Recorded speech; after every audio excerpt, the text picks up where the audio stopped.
आज की कहानी ऐसी साइकोलॉजिकल थ्रिलर मूवी है जो कि मौत के 7 साइन को रिप्रेजेंट करती है। यहाँ पर किलर ऐसा साइको है जो कि एक बुक से इन्फ्लुएंस होकर मर्डर करता है।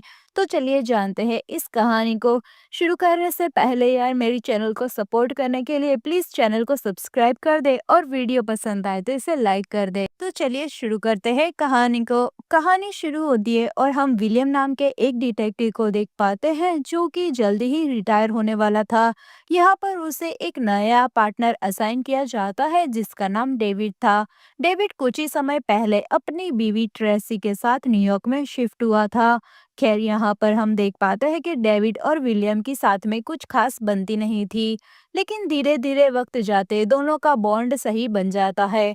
बॉन्ड तब बनना शुरू होता है जब डेविड की वाइफ ट्रेसी विलियम को डिनर पर इनवाइट करती है। नया शहर था और ट्रेसी का कोई दोस्त भी नहीं था, इसलिए अक्सर विलियम से ही वो बातें किया करती थी। खैर यहाँ पर एक दिन ट्रेसी विलियम को कहती है कि वो प्रेग्नेंट है, जिसके बारे में डेविड को उसने अभी तक नहीं बताया था क्योंकि वो इंश्योर नहीं थी कि उसे ये बच्चा चाहिए या फिर नहीं। साथ ही यहाँ पर नए शहर में ज्यादा खुश भी वो नहीं थी। डेविड उसे समझाता है और इमोशनली सपोर्ट भी करता है। अब हम विलियम और डेविड को देख पाते हैं जिन्हें एक डेड बॉडी मिलती है। वो काफी मोटे इंसान की डेड बॉडी थी। बॉडी को पोस्टमार्टम में भेजी जाती है। यहाँ पर डॉक्टर उन्हें कहता है कि हो सकता है कि किसी ने इसके सामने बंदूक तान रखी हो और उसे खाना खाने पर मजबूर किया हो, और वो तब तक खाता रहा जब तक उसकी मौत नहीं हो गई। अब डिटेक्टिव डेविड था ना, वो उस आदमी के घर में जाता है जहाँ पर टेबल के नीचे उसे एक बकेट मिलती है जिसके अंदर बहुत सारी वॉमिट भरी हुई थी। यहाँ पर पोस्टमार्टम में डॉक्टर को जो प्लास्टिक के बीट्स मिले थे ना, यहाँ पर वो उसी आदमी के खाने में मिले हुए थे। विलियम था ना, वो बीट्स को लेकर विक्टिम के घर पर जाता है तो फ्लोर पर उसे स्क्रैच करने के मार्क्स नजर आते हैं। यहाँ पर वो उस जगह से फ्रिज हटाता है तो वहां पर उसे ग्लूटोनी लिखा हुआ मिलता है। तो वहीं पर हम डेविड को देखते हैं जिसे एक और मर्डर की खबर मिलती है। यहाँ पर लॉयर का मर्डर किया गया था। इन्वेस्टिगेशन से पता चलता है कि किसी ने उसे गन पॉइंट करके अपनी ही बॉडी में से 1 पाउंड गोश्त निकालने पर मजबूर किया था और खून में जाने के चलते उसकी मौत हो गई। यहाँ पर डिटेक्टिव डेविड के फ्लोर पर ग्रीड लिखा हुआ मिलता है। साथ ही यहाँ पर उस लॉयर की वाइफ के फोटो पर भी खून लगा हुआ था। अब डिटेक्टिव लॉयर की वाइफ से पूछताछ करने जाते हैं और यहाँ पर क्राइम सीन से जो फोटो थे ना, वो उन्हें दिखाते हैं कि शायद उन्हें वहां पर क्लू मिल जाए। अब लॉयर की वाइफ वो फोटो देखती है तो बताती है कि रूम पर लगी दीवार की ये पेंटिंग है ना, वो उल्टी लटकी हुई है। जिसे देखने के बाद दोनों डिटेक्टिव क्राइम सीन पर वापस जाते हैं और उस पेंटिंग को निकालते हैं। वहां पर विलियम दीवार पर कुछ अजीब सा महसूस करता है। वो दीवार को ब्रश से क्लीन करने लगता है तो उसे वहां पर फिंगरप्रिंट नजर आती है। उस फिंगरप्रिंट को फॉरेंसिक में भेजा जाता है जहां पर जांच होती है तो पता चलता है कि फिंगरप्रिंट ना वो लॉयर की नहीं थी, इसलिए उस फिंगरप्रिंट को क्रिमिनल डेटाबेस से मैच किया जाता है। यहाँ पर एक आदमी के बारे में पता चलता है जो कि एक ड्रग डीलर और चाइल्ड मोलेस्टर था। यहाँ पर डिटेक्टिव ये जान चुके थे कि किलर उन्हें कुछ तो बताना चाहता है। साथ ही उन्हें अभी तक के क्राइम सीन पर एक भी फिंगरप्रिंट्स नहीं मिले थे। यहाँ पर सीधा वो दोनों ही डिटेक्टिव ड्रग डीलर के घर जाते हैं तो देखते हैं कि वो ड्रग डीलर अजीब सी हालत में बेड पर पड़ा हुआ था। वो जिंदा तो था लेकिन कुपोषित हो गया था, कोई बीमारी से उसकी हालत ऐसी हुई थी। वहीं डिटेक्टिव को दीवार पर स्लोथ लिखा हुआ मिलता है। उस आदमी को हॉस्पिटल में ले जाया जाता है तो डॉक्टर से पता चलता है कि किसी ने उस आदमी को शायद 1 साल से सिर्फ ड्रग पर ही जिंदा रखा हुआ था। यानी कि ना उसे खाना दिया गया ना ही पानी, सिर्फ और सिर्फ ड्रग पर ही उसे जिंदा रखा था। वो आदमी ने अपनी ही जुबान को खा ली थी, इसलिए वो कोई भी स्टेटमेंट नहीं दे पा रहा था। डिटेक्टिव समझ चुके थे कि ये जो कोई भी कर रहा है ना, वो काफी टाइम से इसकी प्लानिंग करके ये क्राइम कर रहा था, क्योंकि डिटेक्टिव को ड्रग डीलर के घर में से कुछ फोटोज मिले थे जो कि किलर ने ड्रग डीलर के 1 साल पहले लिए थे। यहाँ पर उसकी डेट भी फोटोज पर लिखी हुई थी। इतना ही नहीं, आपको याद दिला दूं कि उस लॉयर के घर पर फिंगरप्रिंट मिले थे, वो यही ड्रग डीलर के थे और उसी के जरिए ये डिटेक्टिव ड्रग डीलर तक पहुंचे थे।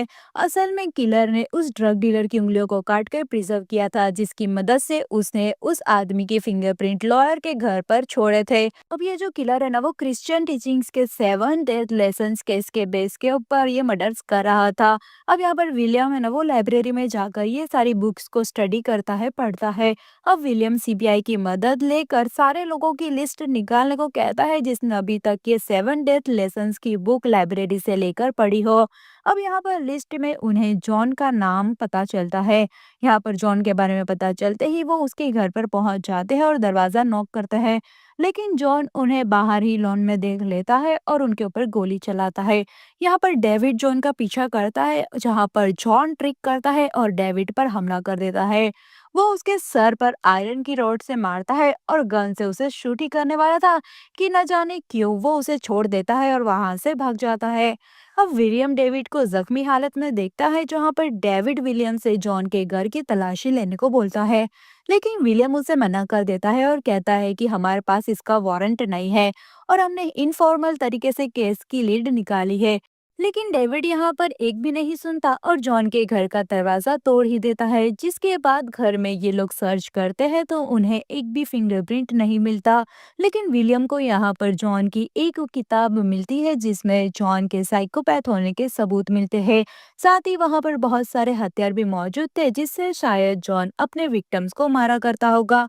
वहां पर उन्हें एक लेडी की भी फोटो मिलती है जिससे कि अंदाजा लगा सकते थे कि शायद जॉन की वो नेक्स्ट विक्टिम हो। तभी वहां पर जॉन के घर का फोन बजने लगता है जिसे डेविड पिकअप करता है। यहाँ पर सामने कॉल पर जॉन ही था जो कि उसे कहता है कि कॉन्ग्रेचुलेशन, तुम आखिर मेरे घर तक पहुंच ही गए। साथ ही वो यहाँ पर कहता है कि तुम्हें मेरे प्लान के बारे में सब कुछ पता चल ही गया होगा, इसलिए अब मैं ये प्लान चेंज ही कर दूंगा। ये कहकर वो कॉल को कट कर देता है। इसके बाद जॉन के घर से डेविड को उसकी ही फोटो मिलती है जो कि उसके पिछले क्राइम की इन्वेस्टिगेशन के दौरान एक रिपोर्टर ने ली थी। ये देखकर डेविड बहुत ही ज्यादा गुस्सा हो गया था क्योंकि किलर ने रिपोर्टर के फेस में उसकी फोटो ली थी और वहां पर किलर सामने होते भी वो उसे नहीं पकड़ पाया।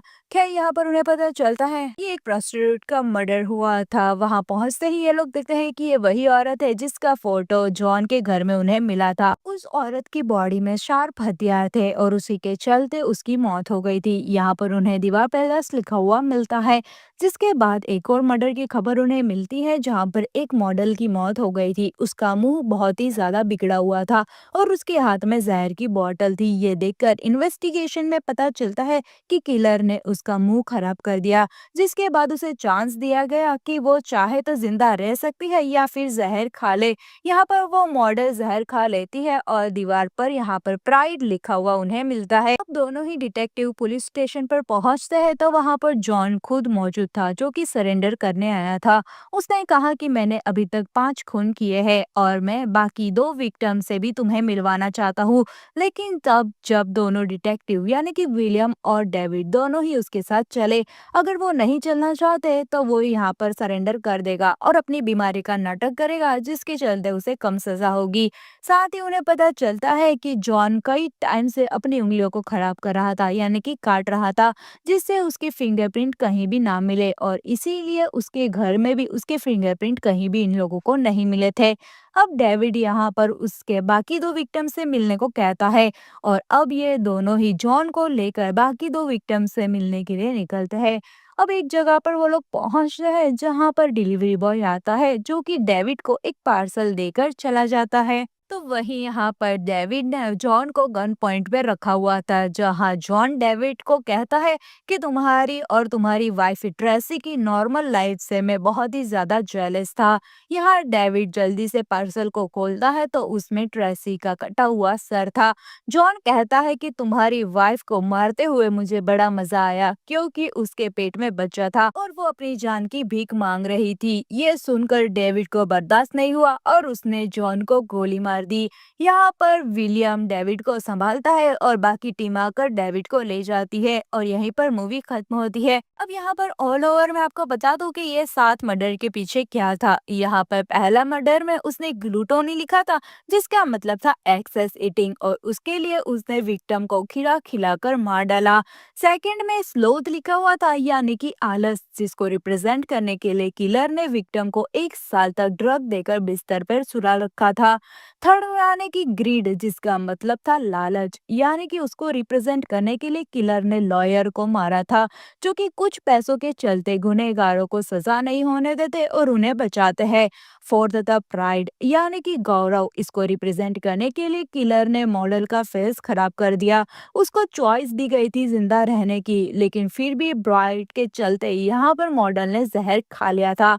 फिफ्थ था लस्ट, यानी कि हवस, जिसके लिए यहाँ पर उसने एक प्रोस्टिट्यूट को चुना। वॉज एनवी, जो कि किलर खुद था, यहाँ पर वो सबकी जिंदगियों से जलता था और उसने यहाँ पर डेविड की अच्छी मैरिज को खराब कर दी, उसकी बीवी को मारकर। सेवेंथ वॉज व्रेथ, यहाँ पर जो कि डेविड खुद था, जिसको किलर ने खुद चुना था, जिसने क्रोध यानी कि गुस्से के चलते जॉन को मार डाला अपनी बीवी का बदला लेने के लिए। तो दैट्स ऑल, यही थे सेवन साइंस ऑफ डेथ, जो कि मौत को रिप्रेजेंट करते थे और किलर इसी से इन्फ्लुएंस होकर सबका मर्डर किया करता था। तो दैट्स ऑल, यही थी ये मूवी की कहानी। कैसी लगी आपको ये मुझे कमेंट करके जरूर बताना, और ये जो रेड कलर का सब्सक्राइब बटन है ना, इसके ऊपर क्लिक जल्दी से कर दो ताकि मेरी हर एक नोटिफिकेशन आप तक जरूर पहुंचे। Thank you for watching. Bye.